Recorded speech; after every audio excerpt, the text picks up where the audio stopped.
Hello student, তোমরা যারা class 11 অর্থাৎ একাদশ শ্রেণীর সেকেন্ড সেমিস্টারের ছাত্রছাত্রী আছো এবং তোমাদের রাষ্ট্রবিজ্ঞান সাবজেক্টটা আছে, তোমাদের জন্য আজকের ক্লাসটা খুবই গুরুত্বপূর্ণ।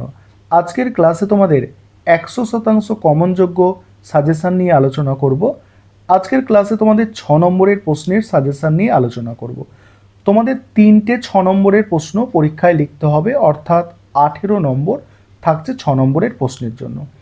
টোটাল তোমাদের 6টা অধ্যায় আছে, তার মধ্যে 3টে অধ্যায় থেকে তোমাদের 6 নম্বরের প্রশ্ন পরীক্ষায় আসবে। প্রথম যে অধ্যায় থেকে 6 নম্বরের প্রশ্ন হবে সেটা হচ্ছে অধ্যায় 1। অধ্যায় 1 থেকে তোমাদের 6 নম্বরের প্রশ্ন থাকবে। অধ্যায় 1 থেকে যে প্রশ্নগুলো আমি তোমাদের জন্য রেখেছি দেখে নাও। প্রথম প্রশ্ন হচ্ছে আইনের সংজ্ঞা দাও এবং উৎসগুলি আলোচনা করো। দ্বিতীয় প্রশ্ন স্বাধীনতার সংজ্ঞা দাও এবং এর প্রকারভেদ লেখো। 3 নম্বর প্রশ্ন স্বাধীনতার গুরুত্বপূর্ণ রক্ষা কবচগুলি লেখো।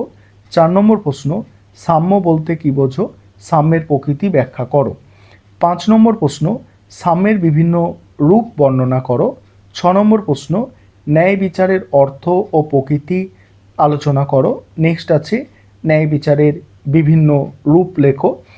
এবং তারপরেই আছে 8 নম্বর প্রশ্ন ক্ষমতা স্বতন্ত্রীকরণের পক্ষে ও বিপক্ষে যুক্তি। ক্ষমতা স্বতন্ত্রীকরণ নীতির পক্ষে বিপক্ষে যুক্তি। প্রথম অধ্যায় থেকে তোমাদের একটু বেশি প্রশ্ন করতে হবে, কারণ তোমরা নতুন সিলেবাসে পরীক্ষা দিচ্ছ। যদি তোমাদের এর আগে পরীক্ষা হতো তাহলে প্রিভিয়াস ইয়ার্সের প্রশ্ন দেখে বলা যেত যে কোনগুলো তোমাদের জন্য মোস্ট ইম্পর্টেন্ট। তবে তাও একটা তোমাদের বলবো যে আইনের সংজ্ঞা উৎস এটা গুরুত্বপূর্ণ আছে। স্বাধীনতার সংজ্ঞা প্রকারভেদ, স্বাধীনতার রক্ষা কবচ, ঠিক আছে, এইগুলো সাম্যের বিভিন্ন রূপ, তারপরে আছে এখানে ক্ষমতা স্বতন্ত্রীকরণ, এগুলো বেশি গুরুত্বপূর্ণ। এবার আসছি 3 নম্বর অধ্যায়। 2 নম্বর অধ্যায় থেকে তোমাদের কোনো 6 নম্বরের প্রশ্ন পরীক্ষায় থাকছে না। 3 নম্বর অধ্যায় থেকে একটি 6 নম্বরের প্রশ্ন থাকবে। এখানে দেখো কোন প্রশ্নগুলো আমি রেখেছি। গণতন্ত্রের সংজ্ঞা বৈশিষ্ট্য, এটাই এই অধ্যায় থেকে সবথেকে গুরুত্বপূর্ণ প্রশ্ন। এছাড়া আরও দুটো প্রশ্ন তোমাদের আছে।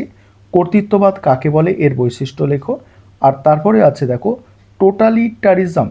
টোটালিটারিয়াজম এর সংজ্ঞা আর বৈশিষ্ট্য। এখানে 3টে প্রশ্ন।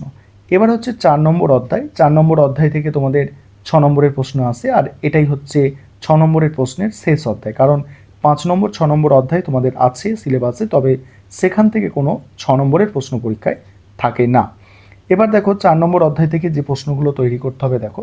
তার আগে একটা বিষয় তোমাদের বলে নিই, আমাদের অনলাইন কোচিং ক্লাস চলছে। তোমরা যদি কেউ অ্যাডমিশন নিতে ইচ্ছুক থাকো এই নম্বরে যোগাযোগ করতে পারো। 912300005218 এই নম্বরে তোমরা যোগাযোগ করে আমাদের অনলাইন কোচিং ক্লাসে অ্যাডমিশন নিতে পারো। আমাদের অভিজ্ঞ টিচাররা আছে যারা তোমাদের গাইড করবেন। চলো তারপরে দেখে নাও। তারপর 4 নম্বর অধ্যায় যেটা আছে দেখো। 4 নম্বর অধ্যায়ের প্রথম যে প্রশ্ন আছে গান্ধীজির সত্যাগ্রহ সম্পর্কে ধারণা আলোচনা করো। মোস্ট ইম্পর্টেন্ট প্রশ্ন। নেক্সট আছে দেখো বিবেকানন্দের সামাজিক ও রাজনৈতিক সংস্কার আলোচনা করো। নেক্সট আছে নেতাজি সুভাষচন্দ্র বসুর স্বাধীনতা ও জাতীয়তাবাদের ধারণা আলোচনা করো। তারপরে আরেকটাই প্রশ্ন আছে মৌলানা আবুল কালাম আজাদের স্বাধীনতার ধারণা আলোচনা করো। এই ছিল তোমাদের সম্পূর্ণ 6 নম্বরের প্রশ্নের সাজেশন।